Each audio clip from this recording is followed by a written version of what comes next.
There we go. Are we live? Yep, I can see us. Yep, we're good. Can you tell what we're doing? Are the Yeah, two screens are up?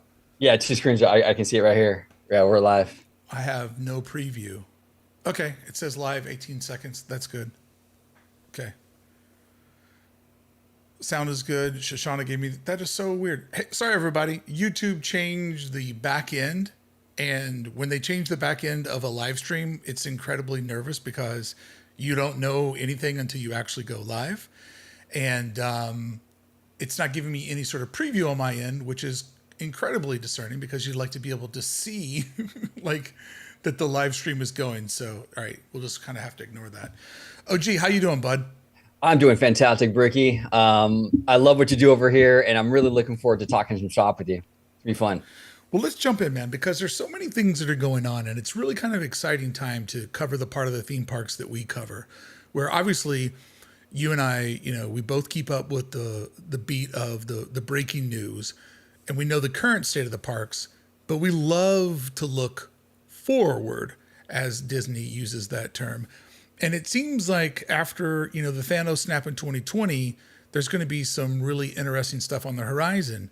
And so it creates, I think, what folks like you and I enjoyed is that we would go to the park, we'd have a great time, and then we'd go home that night and kind of lay in bed and just kind of think about like, but what would I put there? What would I Yeah, do there? And we're in a moment where there's some of that that is realistically happening with, the parks expanding, the parks growing, everything that needs to happen to make the future happen.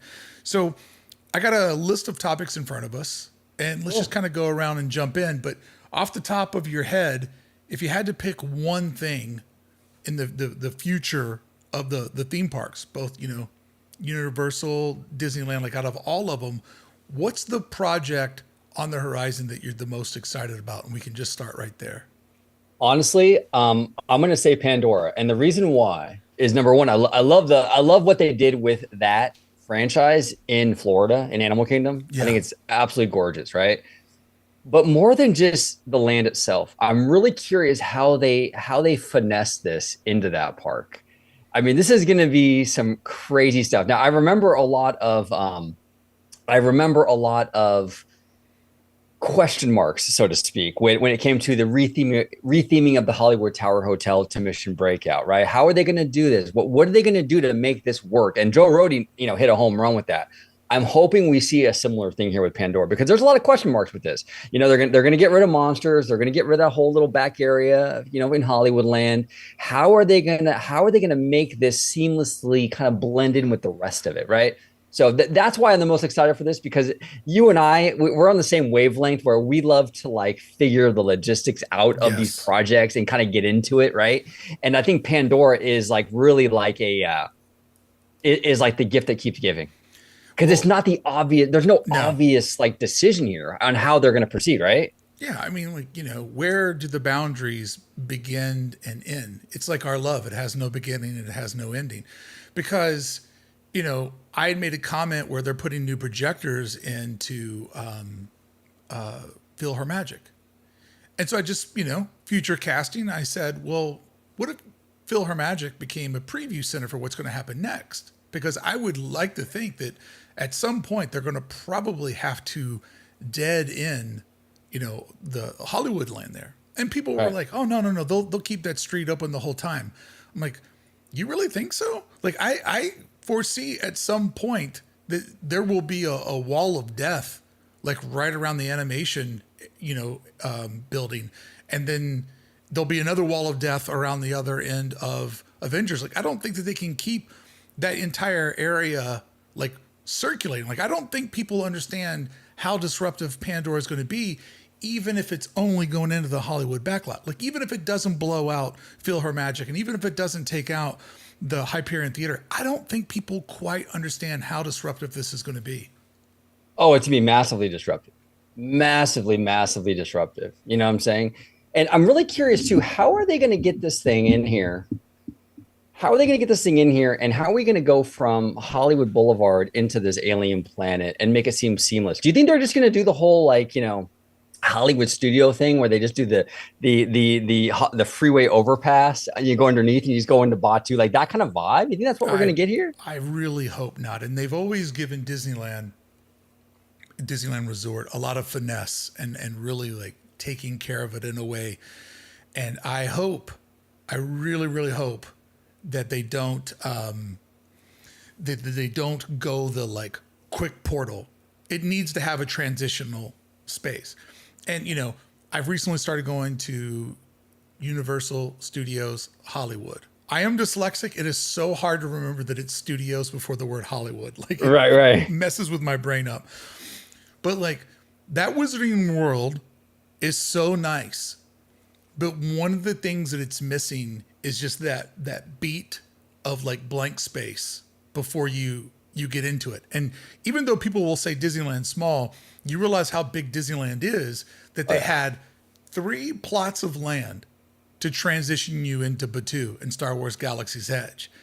And it is wild now to stand in little Witch Boy world and look back at the magical train, and then you just see Fast and Furious through that beautiful A-shaped keyhole that takes you into that land. Just like no separation of church and state whatsoever over at Universal Studios.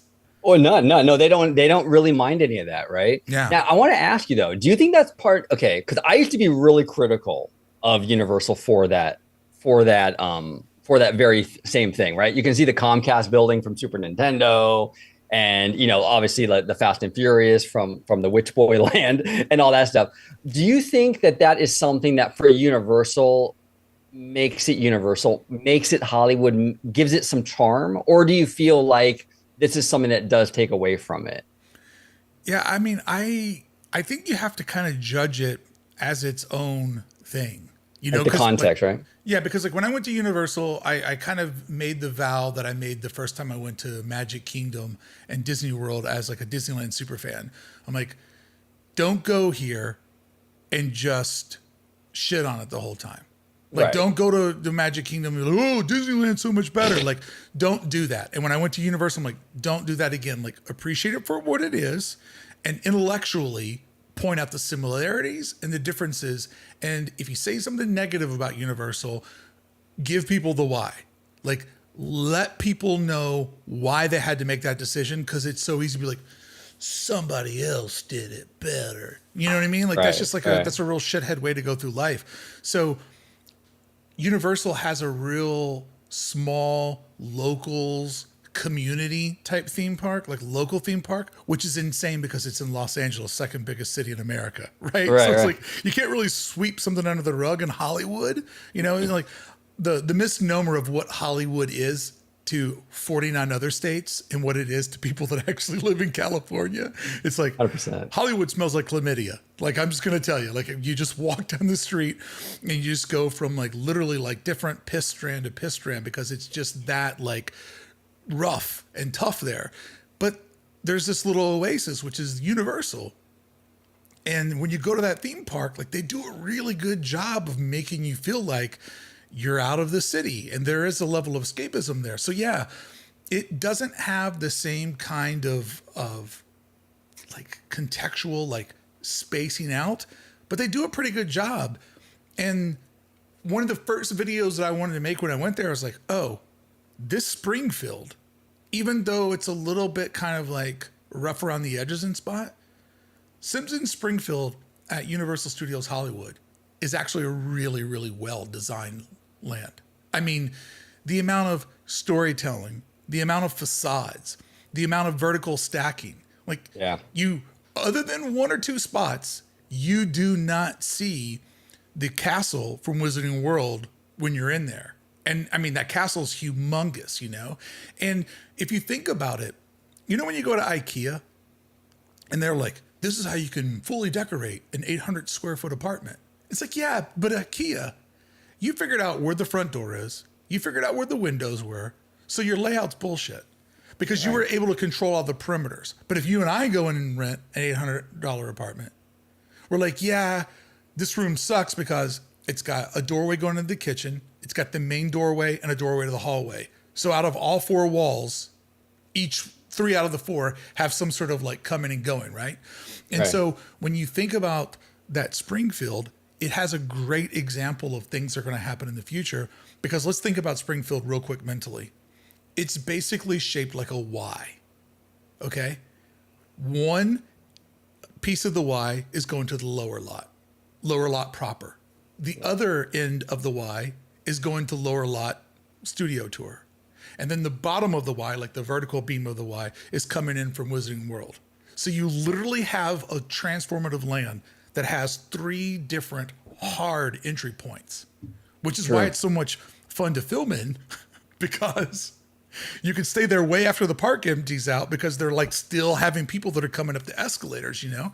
So I just think that that's an interesting example of every land doesn't need to be a cul-de-sac. Every land doesn't need to have its own little, like, you know, Frontierland was a hallway land. Adventureland is a hallway land. You know, not everything gets to be Tomorrowland, where it's on its own edge, or Fantasyland, where it had its own northern border. Like, not every land gets to be fully enclosed like that. And I think that when we look at things that are coming up in the future, there's only going to be able to be so many avatars that they can pull out of their back pocket, right? Yes. Because there's only so many dead ends that can exist. And I think when a lot of fans saw the Disneyland Forward concept artwork that would go over Disneyland Drive, you know, the debate is it an extension of the existing parks, or is it a standalone park? I think a lot of people saw things there that were really intertwined, and they weren't kind of understanding, like, what you know now is not what you're going to see in the future. Like, things won't be as separated. And I think Fantasy Springs is a really great example of, it's not a single IP land. It's like Adventureland. It's all threaded together by one narrative, just like Fantasyland proper. And so when you look at Fantasy Springs, you have 3 different major properties living in one ecosystem, and they seamlessly just kind of bleed into each other. I think the parks are getting ready to get back to that. Like help me out with it in Animal Kingdom. I call it Pablo Escobar, but it's Pueblo Esperanza. Is that what the name of it is? There you go. So, you know what I'm saying? Like, I think that was one of the announcements from G23 that people glossed over, is that they literally announced, we're making a new theme park land at Animal Kingdom, and it's not a single IP land. Yeah. You know, No, and that's 100%. something that people asked for, and then they gave it, and then nobody really paid attention to it. So one of the things I was excited to talk about with you is just how blurry the edges are going to get in the future. So when you say that your most exciting part of all this is Avatar, you know, that might be one of the last, like, locked and loaded keyhole lands that we get. Yeah. And I think where that conversation gets into another interesting conversation is probably for the next 3 years. Every 2 or 3 months, if you're a local, and every visit, if you're a regional fan that comes back to the parks, like, you know, quarterly or twice a year, 4 times a year, every time those people come to the park, entering on the east will be completely different.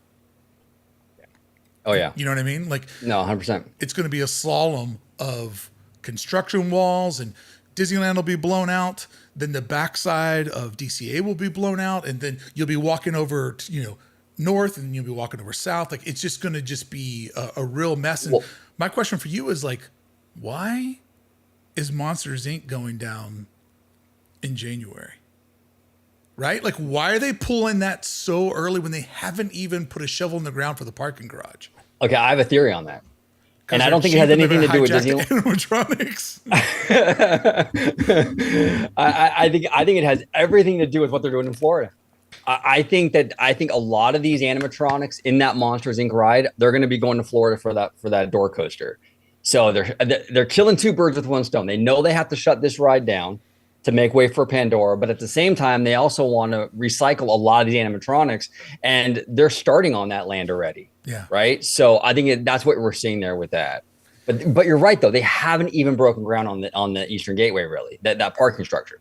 And if you look at it, the last 2 major parking garages were 3-year build outs.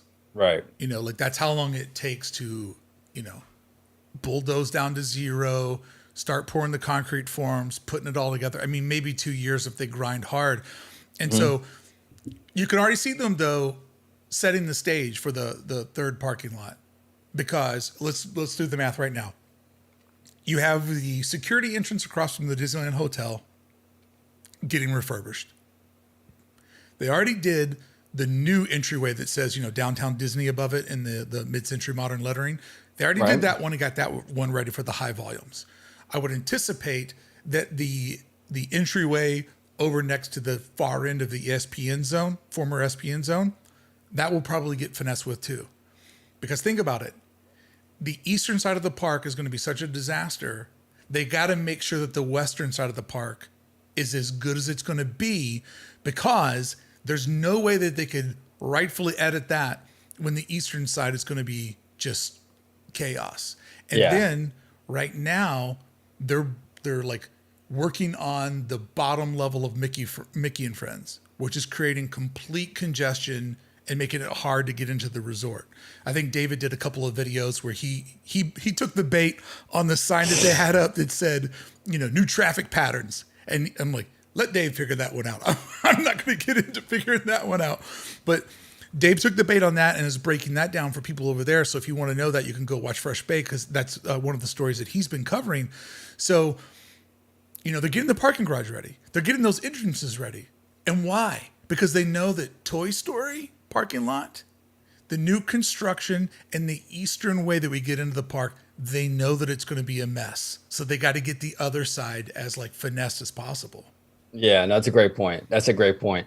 And that actually brings me to actually another, you asked me what was my favorite thing and Pandora for sure, out of the curiosity, but even this stuff, right? Like the Eastern Gateway and how they're going to change the infrastructure is nerd Christmas for us, right? Yeah. Because this is going to change the way we kind of travel into the parks, how we navigate through everything. I'm really curious too how they kind of finagle all that. Because you're going to have, remember, with Avatar, you're going to have Avatar, the show building. I'm assuming taking up most of that bus load unload area. So how are they going to work that giant show building into all that with all those people coming in too, right? Because this building is probably going to be like an Indiana Jones adventure size show building. Well, I think that a big building there is probably a blessing because the big building can kind of help people keep their heads down and not really pay attention to what's going on. Because over on the northern side of the Eastern Gateway, you have those sort of backstage buildings that are obviously staying because we see those in the new concept artwork. Pause this for a second. Melrose. I want to just address this because I don't want somebody to ruin their special day. Melrose says, Brickey, my fiance and I want to quickly elope in front of Town Hall in Disneyland. Do you think any cast members would have an issue with a quick 5-minute outside of Town Hall? Do not do this. You will ruin your wedding day. You will get shut down so fast. They cannot have people doing quick little weddings inside of the park. Also, keep in mind, they sell this for tens of thousands, if not hundreds of thousands of dollars. So there's no benefit for you doing it for free. If you want to get married, just I don't know. I don't know how you do it at Disneyland for free, but if you do it in front of Town Hall and they see that's what's happening, they will probably shut it down and it will ruin your day and you might even get kicked out of the park. Yeah, 100%. So do not do that. I will try to think of a way. I'll try to think of a free wedding hack for you. I mean, especially in front of the city hall, that's where there's the most heat. Go to Batu at 11 o'clock at night. You could probably get away with it. It's like trying to rob the 7-Eleven across the street from the police station. Yeah, it's not going to work. It's not going to work. Or the Universal version that is robbing the Quickie Mart across from the police station. See how well I know the park now? So, okay. So when we're talking about the Eastern Gateway, that is the first big block that has to move, right? Because once that parking is over there, then that frees up a couple of things.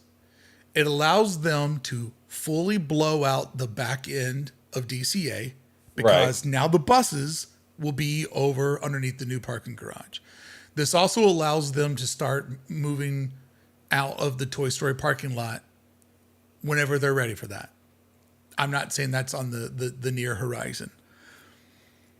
So that parking garage is the absolute once that gets going, it's like that tile game, right?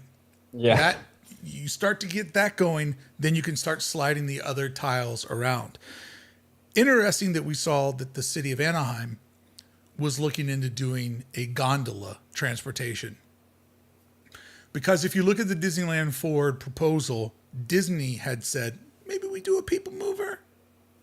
Maybe we do a Skyliner. Yeah. I don't think the people mover is going to happen. And, you know, a lot of people keep going, dude, what are they going to, what kind of transportation are they going to put in to get from the new parking garage to Disneyland? It's not that far, guys. It's literally not that far. I mean, if there was no security gate, walking from that McDonald's to the front gates is like a 5-minute walk. I mean, granted, I know not everybody can walk, but people are acting like they have to figure out some sort of system to get people there. It's maybe a city block at the most. It's not that far. So I don't think that they're going to do like any sort of transportation that will go from the parking garage into Disneyland and DCA. And you know this, OG. People always want the monorail to do stuff, forgetting that the monorail at the Magic Kingdom at Walt Disney World is an actual transportation system. The monorail at Disneyland is a ride that belongs inside of Disneyland. Like, you cannot have the monorail as we know it today going down Harbor or going inside of DCA, because that is a Disneyland attraction.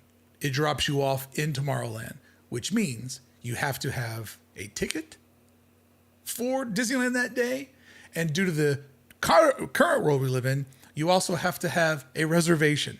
Yeah. So it's not, I think people get kind of confused a little bit. Like, oh, well, they could just put a stop here or there. And they're like, okay. So then they're just going to pick up strangers on Harbor and then just drop them off in Tomorrowland. Explain that one to me. How's that going to work? Yeah, that's a great point. If they were to do a monorail, which that would be very pricey, it would. It's probably the most expensive out of all the options, right? Yeah. If they were to do a monorail, it would have to go direct. It would have to go just straight to the third park and back. But even that poses some logistical issues, because what do you do then? Because would you need to have a park hopper for all three, or do they work it where you wouldn't, or how would they set that up, right? Because it has all kinds of logistics to it, Adventures with Roto says, do you know where the trams and buses will go when the east entry gets closed due to Avatar? So here's the plan for anybody who hasn't seen me talk about it 1,000 times. When the new parking garage gets built, the buses for a while will go from Toy Story to the bottom of that parking garage. Right. But then when they build something on Toy Story, they will no longer need buses, because you will do all of your parking there, and then you'll have 3 decisions to make. Do I want to go across the street, Harbor, to go to Disneyland or DCA? Or do I want to go on the back side of the parking garage, the south side of the parking garage, and walk over to whatever they do over at the Toy Story, the shopping mall? Right.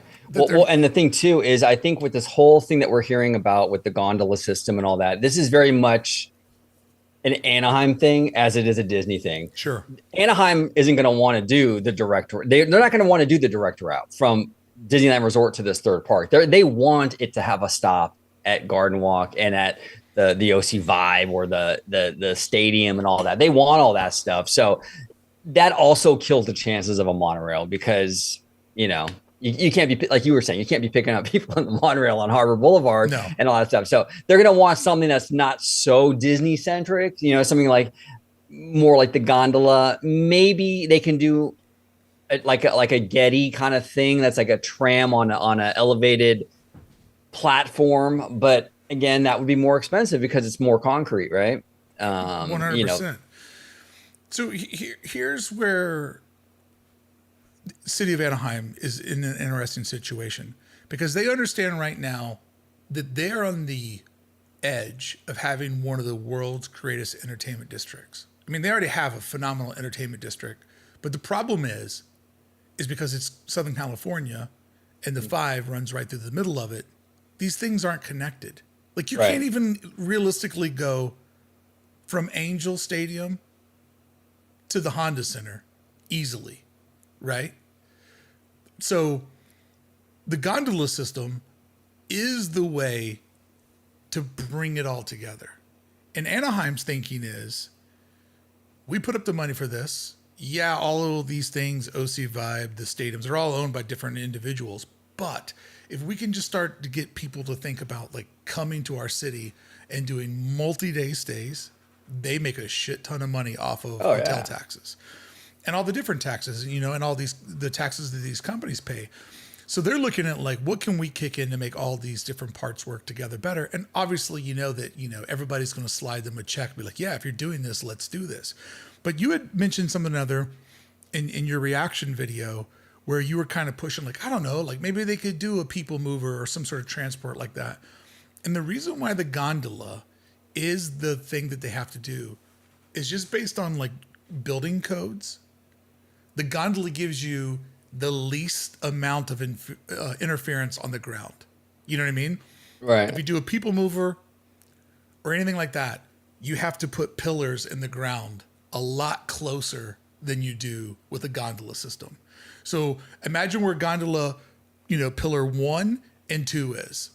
In the space where you only have 2 of them, if you were doing a people mover type system, you would maybe have to do 10 columns inside of that space. And then also, the other difference is a people mover or monorail requires constant track. Constant track means the rail, the electricity, the platform. A gondola, not only does it need less vertical, but it's just a steel cable that runs between those 2 points. So it checks so many boxes on building into an area that's already really, really dense where you're trying to move a lot of people. So that was one of the things when I saw them doing that. I'm like, that's literally their only, because buses are bullshit. Yeah. A bus is like, still has to stop at red lights, still has to navigate everything. You have to have a proprietary lane. And the only thing that easily goes over 2 highways is a gondola. A people mover Well, doesn't, a monorail doesn't. let me ask you this. Do you feel though the gondola system though, there is a slight barrier to entry in terms of people's willingness to do it? Like No. it's kind of like a I don't want to say phobia, Yeah. but like something that's not for everybody kind of thing. Where like I don't know if I want to dangle over Catella on a wire, like that kind of thing. Do you think that there's enough of that out there where people are like, I don't know about this, or do you think it's just a pretty small I percentage? think that's pretty small. I mean, there's people that don't fly and there's people that don't do Sure. buses like me. I think that that's a really, really small number. There's a small percentage of the population. And when you go to, Walt Disney World, for example, and you look at their Skyliner, it's slammed, and if that's not for you, then there still is a bus route. There still is Uber or your own personal, transportation system. But I think that's That's a fair. really, really small percentage of the population. And I think too, like there will be people that will be like, oh, I don't know about this. But then they'll get into it and they're like, oh, wait a minute. This is sick. Yeah. I can go eat at this rad restaurant at OC Vibe and then go back to Disneyland and like feel juiced up. You know what I mean? Like, or Yeah. we just went and saw, a concert at the Honda Center and I'm an annual pass holder and there's reservations open. So I can just get on this gondola and in 7 minutes, I'll be at DCA to meet my friends and have a beer. Yeah. I mean, it will, it will work itself out. There will be people that will see the plus and then they'll get going.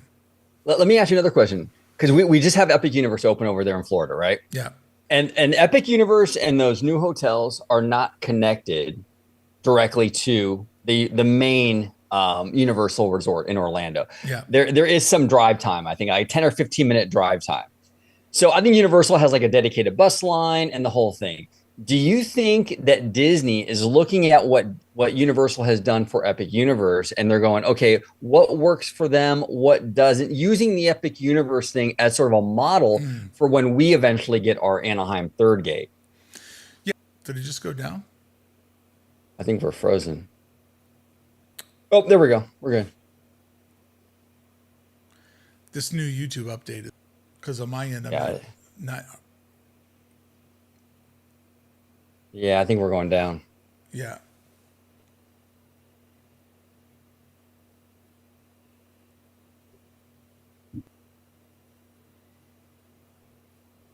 YouTube is not receiving enough to maintain.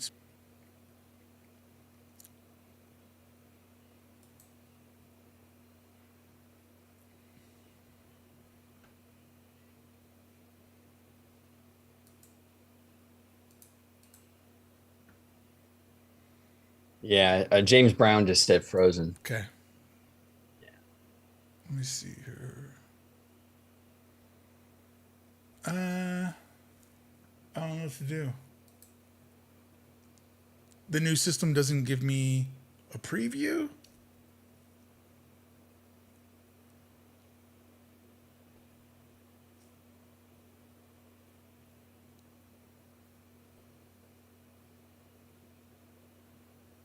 It seems like we're not completely frozen, but we're like, Is like the new YouTube system doesn't even. It's just showing me the thumbnail for the video, which does me no good whatsoever. yeah, exactly. It's like it's not showing Come me on. anything. Uh, So I have no clue what is broadcasting out right now. Let me see if I turn on the volume and see if we can even hear us. Oh, wait. All right, somebody just said that you're working for me. So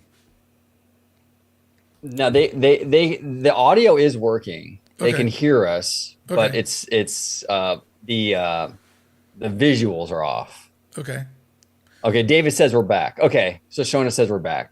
okay, Okay, okay. we're good. Sorry about that, guys. YouTube updated their system, and I have little idea of what's going on over here. I'll have to figure this out. Also, want to let everybody know that tomorrow night I'll be going live again for the first Halloween live stream of this month. I have some crazy plans, and I wasn't able to pull them all off today. So hopefully, we'll get some good internet tomorrow. Okay, so when we're looking at all these different things that are moving around, though, the complexity of the Disneyland design is just going to keep getting more and more intense because they're going to keep designing in tighter and tighter spaces. So, like the video that I did that you all reacted to, where I looked at the locations that Brady from OC Register said, hey, these are places where they could put Beak and Barrow. Yeah. The thing that caught my attention about that article is I'd never really thought about it, but like they could technically do a lounge on the backside of the Jungle Cruise. Like they could technically do a bar or lounge type of experience at the end of Bayou Country. And I think that as they move forward, they're going to have to really start thinking about some delicate design issues on multi-level space. You know, like I know they have to have the outer access road that goes around the parks, but they might want to start thinking about how high does that need to be? Like what's their Yeah. maximum height? Because they might need to start making bridges that go over that. Because when you look at that space behind Bayou Country, for example, I mean, they could put a sizable restaurant in there, an experience in there. And if we're going to go with the Beak and Barrel model, which you know isn't my favorite, if we're going to go with something like that, those places print money, Oh, dude. Yeah. print money, you know? And so even if they were eventually, I do believe that we'll see Bayou Country get blown out and it will go over to something that exists over in the parking lot that's outside of the Disneyland Hotel. But if you've got people that are, you know, they're going this way and over them is, you know, the keyhole, but they don't realize that people in that keyhole are going over to that experience. Like there's some stuff over there that could work. There's some things that could happen. So it's going to get really interesting as we move forward. Well, and look, I mean, a lot of the greatest things to come out of Imagineering have been due to necessity of trying to solve logistical problems. You talked about on your channel a whole lot where Yeah. we have the stretching room because of the logistical need to get beyond the railroad tracks and the berm, right? Same reason why the Indiana Jones adventure queue is so dope.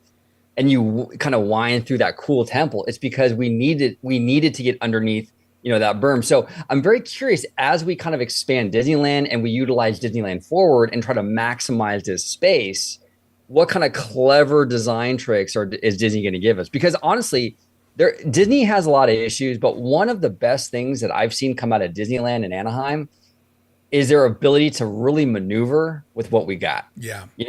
Florida doesn't have that. I mean, we have, Mickey Minnie's Runaway Railway. We didn't really lose that much. We lost some backstage stuff.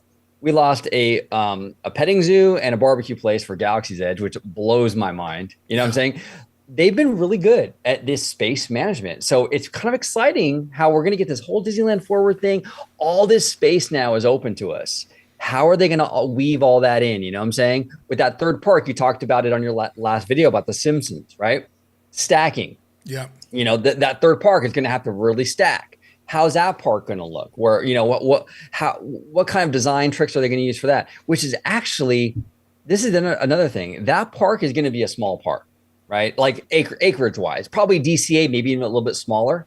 As it stands right now, if they just built with what they have and they didn't get one hotel to sell or one landlord to sell, they're a little bit shorter than DCA. But if they get any of those hotels to move, and come on, Little Boy Blue in the front, come on, dude. That is a slow auction. Yeah. Or if they take over Garden Walk, which has a huge vacant lot right next to the UFC gym that nobody's using, then that puts them past Disneyland. Right. Exactly. And here's the thing.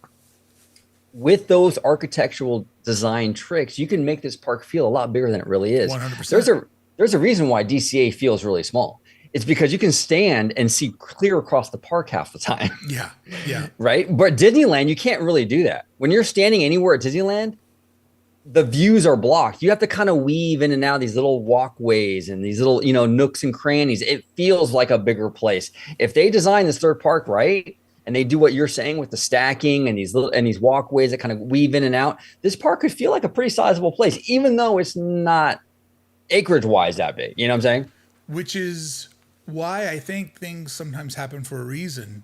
And when I went to Universal with Woo for the first time 2 months ago, I got into Universal and I started looking around and I'm like, oh my God, they've already faced so many of the consequences that Disneyland is getting ready to face. And in many ways, Universal Studios Hollywood has been sort of like, oh, they're behind Disneyland. But I think in a couple of ways, they're ahead of Disneyland because Disneyland proper and DCA, that was built before nobody was there. And now Brickey, DCA showed up in 2001. Yeah. But the parking lot was bought before nobody was there. They had to buy out, I think, over 24 families to get all of that acreage for that parking lot. But they had the land ahead of time.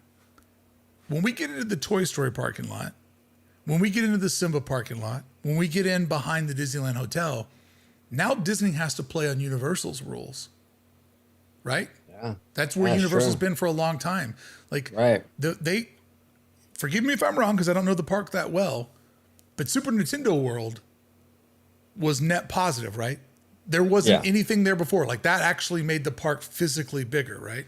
Yeah, I believe they got rid of some sound stages for that. So that made the theme park side bigger, 100%. Yeah. And, Universal, like Disney is learning, like, well, we can always build a sound stage up in Ventura where there's production and stuff like that, Yeah. Like Disneyland has been moving a lot of their backstage operations up to Fullerton or that new warehouse over on Cerritos that I covered. It's like Iger, hate him or love him, he had a brilliant observation that was anything that touches Disneyland should be seen as an opportunity to be for the guest. Because we can do all of our backstage stuff anywhere. Like, yeah, it's convenient if the paint shop is right behind, Adventureland, but it doesn't need to be there, Right. And you get into some funny situations where the other day I was leaving the park and I was literally looked over at the flatbed next to me. I'm like, dude, Peter Pan ride vehicles are just going down the harbor, and they're all like strapped down. They didn't put a tarp over them. Like, that's crazy. One of my favorite Disneyland social media posts ever is somebody's like, oh, Sleeping Beauty Castle passed me on the way to work today. And it was just like the turrets with the snow on it that they were just on a flatbed pulling down Ball Road, That's crazy. But I mean, if it touches the park, it should become a part of the park. But the future of the Disney design they're now going to have to play on a different set of rules if they're going to go into these three potential properties that they have. So you asked earlier before we lost some of our internet power, do you think that they'll do what they do out in Orlando? And I just think that Orlando and Hollywood and Anaheim, it's just two different gameplays. You know what I mean? Two different gameplays. We have our first super chat of the night, King Tiger Tank. The JW owns the vacant lot next to Garden Walk. The valet uses the lot for overflow. There's a new hotel being built across from the JW Marriott too. So there is a huge empty lot that nobody's parking anything in that's next to the UFC gym that I believe is abandoned, that sits at the corner of, what is that street there? I think Clementine, and I can't think of what the cross street is, but it'll be interesting to see how all that goes. I don't thank you so much, King Tiger Tank, for the super chat. I think that JW Marriott will stay JW Marriott. Like they're not going to get bought out by Disney. No way. Yeah. And I think some of those other hotels will probably be like, no, we're not selling them. But there'll be ones that will sell. And I bet you, I mean, this is my theory. All of the housing, and I'm not talking shit, but all the housing that touches Toy Story, none of it is like luxury housing. It's nobody's forever home. And all of those apartments that exist, all those things that are built there, not the people that live there. It's not who I'm talking about. But the man or the conglomerate that bought that property and put in 4 apartments or 40 apartments knew exactly what they were doing. Yeah. We'll put housing next to Disney property, and at some moment we'll get bought out. And the easiest thing to move is housing, because you have constant tenants that come and go. You can change the rules whenever you want to. Leasing to corporations is hard. Not all that stuff is zoned for that. So people that act like those apartments are never going to leave and that's set in stone, it's one of the things that aggravates me the most. Because I guarantee you, if we had, I mean, let's think about it for a second. When you think about all the favorite people you've met in life, like maybe you had a teacher that really molded you and helped you in this world. Or maybe you had somebody in your church that helped you, you know, or an older kid in the neighborhood that showed you the way. Nobody ever says that about a landlord. No. Man, my landlord's so sweet. You can't take his property. Lord is in the name. Okay? Yeah, like, no, there's exactly. still like a royalty. Like, I am the landlord. I rule this land and you give me a penance for it. So those people are just like a lot of people that touch the Toy Story parking lot. The corporations are like, they bet on it and they bet big on it. Well, yeah, everything and every landlord has a price tag. Okay. I mean, if Disney offers them enough money, believe me, they're gonna sell. I mean, 100%. But that's the thing with the fandom, though. I notice that a lot with the fandom, right? And I like to look inward a little bit. Sometimes as fans, we have to do a little self-reflection, you know? I've been in the community a really, really long time. And I've seen this over and over and over again where it's like, they can't do that. That X, Y, and Z is sitting there. Well, I remember these conversations years and years ago where, oh, they can't do anything behind Big Thunder because there's all these backstage things that Disney needs. Well, here we are. Disney was like, well, see you later backstage. We're going to bulldoze it for Star Wars, right? Yeah.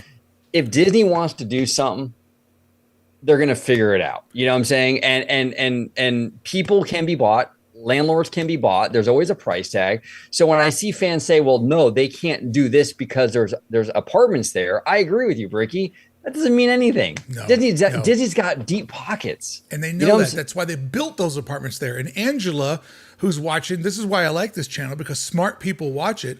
Angela goes, the tenants are paying the mortgages on the property while the property increases in value the closer they get to Disney buying them out. And that is America in a sentence, right? The little guy is kicking money up to the guy that already has some money, so that guy can pay off his property while he's waiting for the big corporation to buy him out. And it will all be done on the backs of the people that clean those hotel rooms, that people come in from out of town for 3 days to have a great time to stay. Like it's America through and through. That's the way that it works. And so people that go, there's an apartment there, Brickey. They can't do anything because of the noise ordinance. Come on, man. Don't be so naive. Don't be so naive. Come on. Yeah, exactly. Never say never. You never say never. You know, Disney has a lot of money. They can write a check if they want to. And you know, these landlords or even like these businesses, there's always a price tag and there's always a way. James Brown super chats us. He super chats every week. I appreciate him. Justice for Batuu, and I agree. They switched that pumpkin in the hub. They put Jose there instead of the canceled Tarzan, but still no pumpkin for Batuu. And this is an interesting fan thing real quick, and then we'll get back to talking about design with the time we have left. Whenever I go, Star Wars Galaxy's Edge, you know, they pushed it with storytelling. It's a beautiful canvas where stories, man, Star Wars Galaxy's Edge is horrible, dude. They didn't put Darth Vader in there. It's not my Star Wars. I hated it. I'd like it better with his barbecue. Okay, that's the fans' opinions. I go, whoa, there's no pumpkin for Batuu. They should put one for Star Wars Galaxy's Edge. The same people that tell me all that, they go, that's because it's on the outer edge of the galaxy and it's not really part of the park. When you go there, you're off the park. I'm like, which is it? You're trolling me. Is it the worst shit ever? And or does it not exist because it's the greatest storyline? Like, which is it? It's like they go whichever way. Why am I wasting my time with these people? Got it. Yeah, fandom they got to pick a lane. They got to pick a lane. You know, I've heard a lot of complaints over the years, right? About you know, we gotta get capacity up. You know, I heard a lot of fans talk about capacity. So what does Disney do? They say, yeah, we're going to up capacity. We're going to bulldoze the rivers of America and give you a Cars Land and really up that capacity. There's your capacity. There's your capacity. Well, we don't want that kind of capacity, though. No. I wanted it the way that I saw it in my mind. That's where it gets interesting with, like, the way that I cover the parks is not like a fan. I think about it as a designer because that's how my brain is wired and as an artist.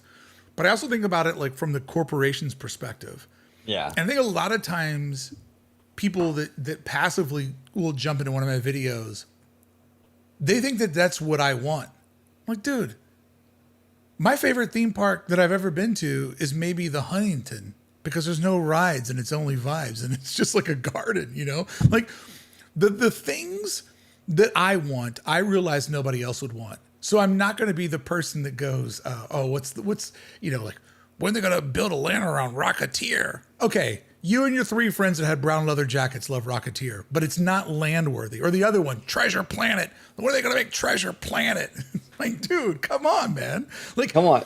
I appreciate that you have a property that you love, but like, for my channel, I put my fandom on a shelf and I try to think about it logistically on where they're going and what they're doing and what makes sense. And like, you know, it's not necessarily what I want, but if you're going to predict the future, you can't predict what you want. You have to predict what they're going to do. No, 100% Brickey. And I've said this before, actually, with like various attractions, but more recently with Universal Hollywood, right? I'm a vibe guy too. I love the vibes. I can go to Universal and just kind of chill with a beer and just kind of hang out and I'm good. I don't have to go on one ride. I'm not a coaster person really at all, especially not what they're building with this Fast and Furious thing, right? Yeah. Going like 75 miles an hour and drifting in the whole 9 yards. But I don't have to like it. I can still look at that and go, you know what? Universal has never been strong when it came to thrill rides, like coasters. This is something that I think will benefit that park because it's something that really they've never really done before. Coaster enthusiasts have always looked over Universal Hollywood. It has never really been on their radar, but now it will be. That's important, right? I don't have to like the thing. No. But I can accept it that, wow, that's a smart move, right? So a lot of fans get in this mindset, well, I don't like it, so it shouldn't be there. You know, it's like, well, I don't like Frozen, so why are you building the Frozen ride, Disney? Well, because every soccer mom and all their kids love that franchise. That's why they're building it. 100%. I mean, I look at the Fast and Furious as a great example of the future of theme park design. And you bring up a great point. They do have thrill rides at Universal Studios Hollywood, but they're in big boxes because of their space restrictions. Right. The fact that somebody's like, hear me out. We could build a Fast and Furious roller coaster. Oh yeah, genius, where are you going to put it? How about on the side of the hill? What? You know what I mean? Like the fact that somebody pitched that, they listened and they greenlit the budget. Like when you look at that roller coaster, it essentially has three acts. You know, there's the piece of it that will literally be behind Springfield. It will go over the lower lot escalators. Then it has the main sort of area, and then it has its run that it comes back. And technically, I've already rode that roller coaster.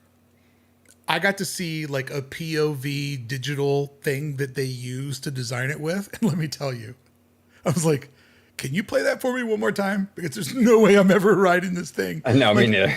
It is. You know, I don't know if people know this. I assume that people know this, but it's like Guardians of the Galaxy, where it's a fast-moving omnimover, where the ride vehicles don't just stay one direction on the tracks. Like they move around as the story gets told. And so when I look at that roller coaster, I just go, that is an unbelievable example of how you can really work a major, major thrill ride into dead trash land. I'm never going to ride it. I'm never going to fucking ride. Whoops, I'm never going to ride it. But whenever I talk to you, I get into such bro mode that I start talking like a sailor. But I'm never going to ride it, but I'm so excited that it exists. Well, and here's the thing too. It was really brilliant. It's really brilliant on so many levels, right? Because number one, you're utilizing the hill, which in all honesty, the hill and the escalators are probably the weakest link of that entire park. Having to go down 7 escalators to get to the bottom isn't exactly like the best theme park design. No. Universal took that negative and they made it a selling point for the new ride, right? So that's brilliant in and of itself. Number one. Number two, it's a franchise that's rooted in Los Angeles. So what better way to celebrate the franchise than to check out all of LA and the San Fernando Valley while you ride this thing? So like the view is the theming. It's kind of brilliant.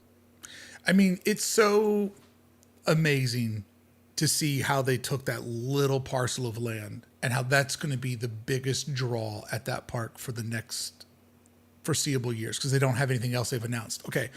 So with the little bit of time that we have left, we talk about Disneyland Forward a lot. We talk about the Toy Story parking lot. You know, I've done videos where, you know, you have to think like a donut. You know, it's going to have big showrooms and you work your way into an inner core. But in many ways, I'm on this new thread of like, now Disney has to design their parks like Universal because they're working in a similar footprint. But on the flip side of that, Universal is also now designing their theme park in Hollywood like a Disney park because the plans to put that hotel in the front and to actually have the Universal like sphere on the other side of a hotel, right? And to kind of have that all wrapped around and enclosed. I've only been there 3 times now. And so when I went this last time, I stood there and I go, why the hell doesn't this hotel already exist? Because it's insane that the red carpet is not inside of the theme park. It's insane that when you get in the theme park, you're like, oh, let me get around this fountain so I can get my day started. Like, it's insane that all of that already isn't inside of the actual gate proper. So when they do the wraparound hotel out there, a la Disneyland Paris, where you use the hotel as the outer berm, and then they push you in, you know what I mean? Like, we're getting in an interesting moment, and it's kind of what I'm doing with my content, where it's no longer like my team against your team. Land is getting sparse. The fans are getting more sophisticated, and all these parks are borrowing from each other. And newsflash, the same people work for all these companies. Oh, 100%. Because how does corporate America work? If you stay at one company for 50 years, congratulations, sucker. You never got a raise. But if you go and work at Disney for 5 years, and then you get hired at Universal because, oh, he comes from Disney, we'll give him more money. And then you go back to Universal, or you go back to Disney, like, he designed the Fast and the Furious roller coaster, we'll give him more money. Like, you have to hop from corporation to corporation to make a decent payday. So it's the same people that are designing all this stuff, right? 100%. And Universal gets bought and sold every 2 years. So, you know, who knows? It'll be Ted Turner's next. Who knows what'll own it next? Yeah. I mean, they were owned by Vivendi, which I think is a wine company. I mean, back in the day. I mean, it's crazy, you know, but yeah, I mean, we're getting into a really interesting chapter in theme park design where you're not going to see many parks that just go from the dirt up. And you're also not going to see a lot of projects that go from the dirt up. So in many ways, you know, what we see with Super Nintendo World or with the Fast and Furious roller coaster. It shows a really interesting template of where things are going to go. And right now, when we look at where our conversation started, how Disney's going to crowbar in Avatar, like I'm fascinated by that. Like they just do not have the open like breadth of space that Animal Kingdom provided them. Like I think Avatar is going to be the ultimate in Disneyland Resort problem solving. And you know, a lot of people do not like Star Wars Galaxy's Edge. I love it. Like I think Batuu is beautiful. I love that it's divided into 3 acts. There's 3 different stories, and Star Wars is basically a template of 3 trilogies. So 3 is the magic number, and they fully embraced it. So when I look at Galaxy's Edge, I see nothing but potential. When I look at all these different parking lots, I see nothing but potential, but Right. not that potential. Like I don't know how many more single IP lands we're going to see. You know, like Epic Universe did it, where it's basically like, you know, pocket, pocket, pocket. It might be the last park that goes that way. It might, and these things are very cyclical, right? Like, I mean, when Marvel was at its peak, like in the lead up to Endgame, everyone and their mother wanted a cinematic universe. Everyone wanted a cinematic universe, right? Right. Then Endgame happened, and then Marvel kind of, you know, I don't know, I don't want to say fell off, but you know, they haven't had the same success, you know, let's just say that since then, right? And now that cinematic universe thing, people are starting to see that there's cracks in that system too. Yes. You know what I'm saying? So it's kind of like that with the single IP, right? It was everybody's thing when Wizarding World came out. But there's cracks to it because now you're dedicating 10 acres to one thing, and you don't know how that one thing's gonna be in 20 years, 30 years. It's much safer as a corporation to do a fantasy springs where you have a general theme and you can put 3, 4, 5 different IPs in that one land. And then if 1 or 2 of those don't work out anymore, you can swap them out with the new thing. Yeah. But you really can't do that with these single IPs. I mean, once you build Pandora, it's going to be Pandora. That's it. You know what I'm saying? Yeah. I mean, Disney hasn't taken down a mountain yet, No. right? Once a mountain gets built, it stays. And they don't take down the rock type lands. In fact, they haven't repainted Cars Land yet, which is fascinating to me that they haven't had to repaint that rock work. And when they do eventually have to repaint it, I want to see what that scaffolding looks like, because that is going to be an insane project to get in there and paint it. Because like my question for Galaxy's Edge is, how does it get repainted? Or is it designed to go the distance? Will it only look more worn 50 years from now? Like, did they paint everything so that it would fade down into a better state of patina? Well, it's interesting you say that. I remember there's an interview with Tony Baxter about Indiana Jones Adventure, and he was saying that the design of the temple is that basically it will get better looking as time goes on because it's going to get more weathered, more worn. It's going to look more natural. You know what I'm saying? So maybe that is the mindset with Galaxy's Edge. It's like it is supposed to look, that land is supposed to look like a lived in thing, right? Now you can't do that with, say, Tomorrowland with the white aesthetics and all that. You got to keep that up, right? Or Toontown.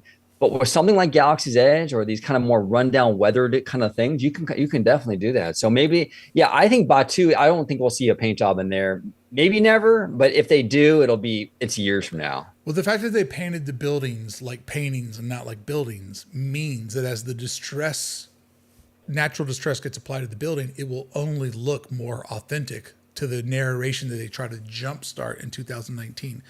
Kind of a little bit of food for thought. I knew we wouldn't be able to get through everything I wanted to talk to because you and I can just go, but keep this in mind. Epic Universe was built from the dirt, and they were able to do like hardcore, like, you know, little pockets of different lands. Disneyland Paris, kind of doing something similar, but on a smaller footprint, where you have the little Lion King pocket, right? You have the Frozen pocket. You have an expansion pad in there. So I think that maybe somewhere in between is where the future lies, because with Paris, they wanted to give people lots of different offerings. They didn't want to just blow out the whole backside of the lake and make it one land with one theme. Right. So, you know, single IP can be a cul-de-sac. And that cul-de-sac, as we see at Epic Universe, can be like, you know, How to Train Your Dragon, where there's multiple, entertainment offerings, multiple attractions, and multiple things to do. Or that same idea can be what they're doing with the Lion King. Big drop ride, fully enclosed in its own little area. Take a couple steps a little bit further, and now you're in Arendelle. Attraction, restaurant, village. Take a couple more steps, and you're someplace else. So the idea of an Adventureland or a Frontierland, those days are behind us. But single IP land can just be an over exaggerated attraction with neighboring offerings so that everything stays in the same window. So, will we see 14-acre Galaxy's Edge expansions? Probably not. But remember, there was the thought process of doing a half Galaxy's Edge at Paris, right? So, it's really interesting when you look at the design of the Action Park, whatever it's called, next summer, and Epic Universe. That's kind of two different tales of the modern theme park. One completely slate of land, the other one a decent blank slate, but with a lot more constraints. But I think that it shows where the industry's at, and I think really guys like you and I, we need to start looking at it as an industry. You know what I mean? Because it's becoming, the borders are kind of off between the different companies. Like if you're into theming entertainment, it's now an industry versus my park versus your park. Oh yeah, 100%. No, it absolutely is. It absolutely is. Yeah, I'm very curious how this kind of pans out, because it's interesting how trends in the industry changes Yeah. and things get moved around, like the single IP thing was the thing to do forever, and now we're kind of getting away from that. And what's the new trend going to be in 20 or 30 years, Are we going to go back to the Adventureland model maybe? Who knows?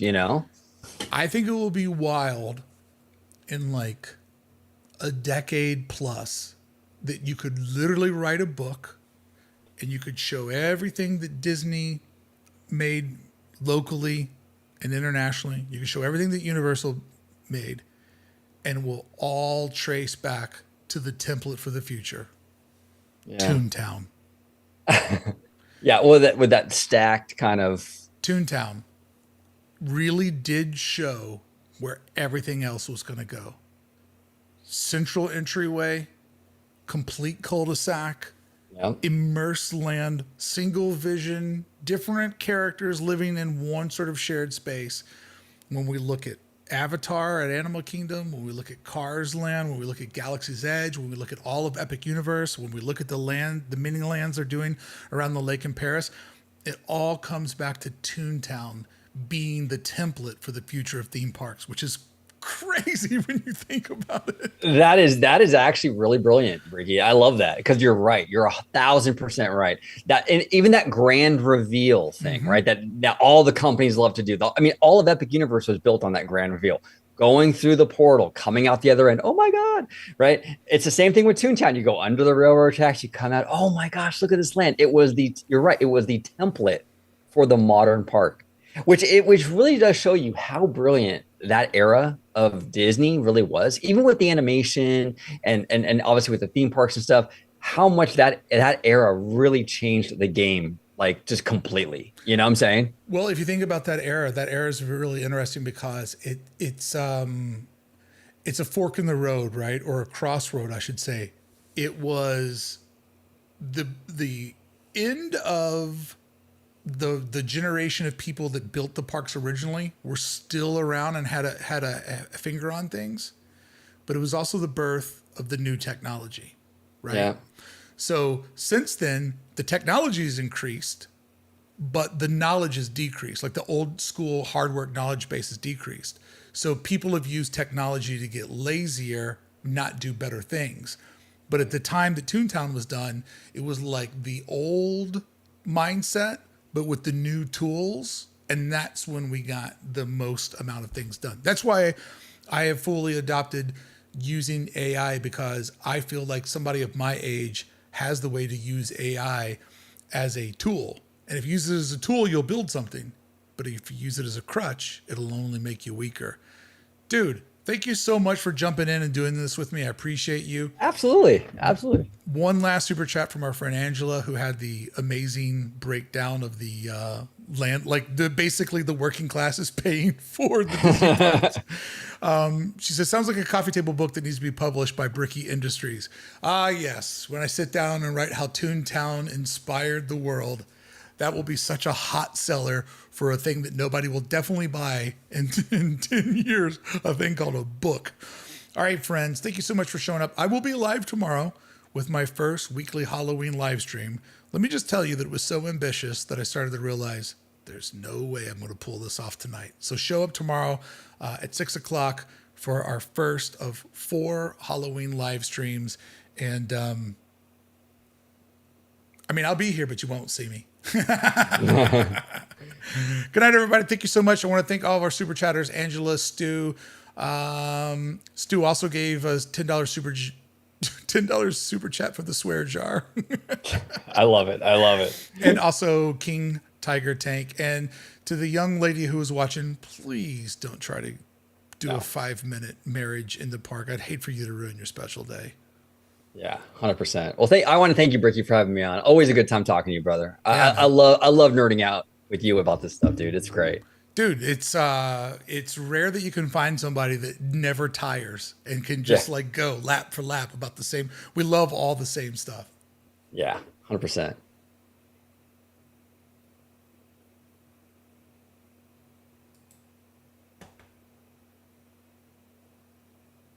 Because I don't have the preview, I don't know when to end the live stream because there's like a 20-second delay.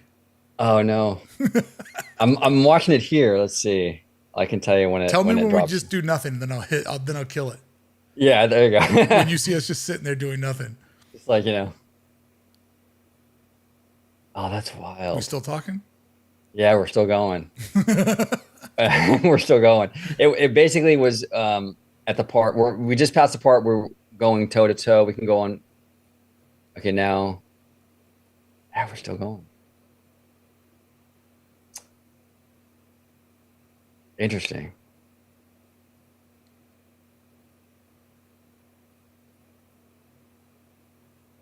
Yeah, I don't know why YouTube does this. It's weird. They love fixing things that aren't broken. Yeah. They love it.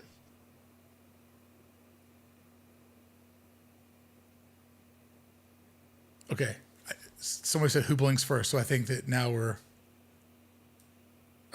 we doing nothing on the live stream now? Yeah, now I think we might be off. We're frozen, so I think we might be off. Cool. Yeah, I think we're good. Yeah, I think we're good. Cool. Yep, we're off.